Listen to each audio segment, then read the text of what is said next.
มื้อนี้บักซิงมีมานมื้อนี้บักซิงกับบักปอบดำมันเป็นปนงัวชาวบ้านมื้อนี้มีมานมื้อนี้หัวหน่อยทุกคนหัวหน่อยบ่ชินแต่นั่งนี่บักซิงกับปอบดำปอบแดงมันพากันปนงัวชาวบ้านมื้อนี้เอาแต่นางมาศีลจะมันไปไหวใส่เบิดเลยนี่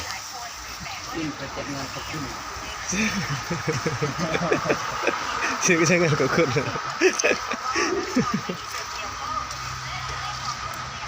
อ้วนบักเสียงเขาว่ามันตายบ่ทันตายเด้อผู้นางสงบอยู่ผู้คนความดำความดำพี่น้อง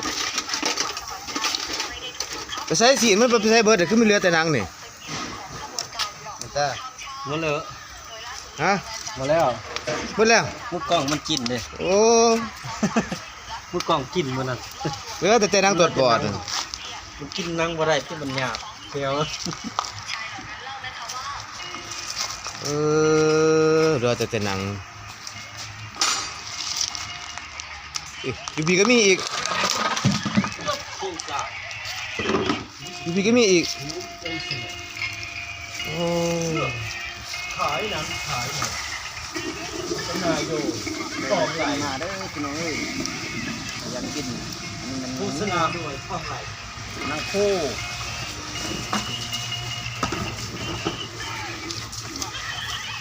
โอ้กำลังมาเห็นเพิ่นนี่ได้เฮ็ดต่างหมู่ต่างกองนี่ได้อันนี้คือหนังเนาะพี่น้องเนาะบ่แม่นหนังภาพยนตร์ได้มันคนละหนังสัตว์ด้วยอันนี้มันเป็นหนังงัวหรือว่าหนังโคบ่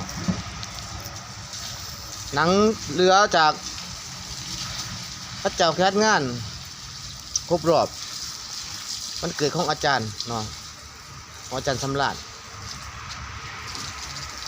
เป็นลมงัวได้พี่น้องก็ครบรอบในการสร้างสองกิจกรรม9 ปีก็ครบรอบการรับแขกเจ้าใน50 ปีเป็นลมงัวหลังจากนั้นสิก็กินเบิดเลยเนาะยังเหลือแต่หนังตอนนี้ก็นักศึกษาเพิ่นก็บรรดาอาจารย์เพิ่นก็เมียนมัดเป็นผู้ขัวเนาะโอ้นี่ชื่อว่าเป็นสีมืออนุสรณ์เนาะกับบวกกับเมตาชิอนุสรณ์ซื้อกับเมตาชิเดี๋ยวประสานงานกันในการปรุงในการคั่วเพิ่นเอิ้นว่าคั่วหนังคั่วในเป็นต้นเอือบเกลือเป็นนัวข้างในแล้วนี่พี่น้องโอ้เอือบเกลือข้างในโอ้แสบๆได้พี่น้องหอมกุ่นเลยเนี่ยโอ้เสร็จกินน้ำเพิ่นแล้วเนี่ยนี่ดูที่มันเหลวเลยกันเลยหนังกรอบพี่ทีมงานเพิ่นก็ได้พี่นี่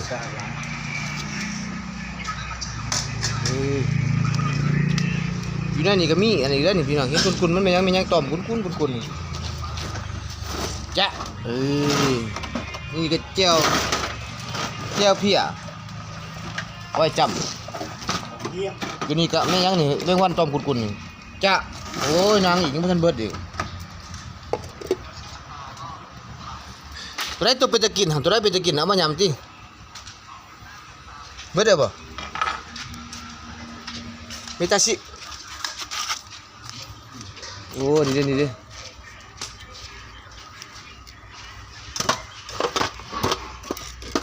จะคล้องข้าวปิ้งเพราะท่านนี่กินหนึ่งไม่กินก่อนเดี๋ยวมึงจะคล้องเพิ่นละตาเขียวอยู่เพิ่น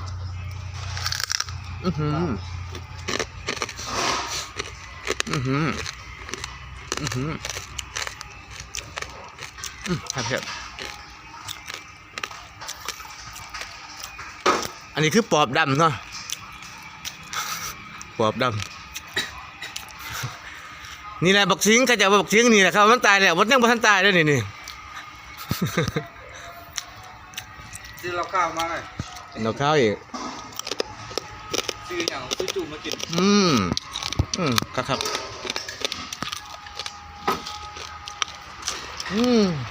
แซ่บเลยเชียว เดี๋ยวไล่ใจห่าง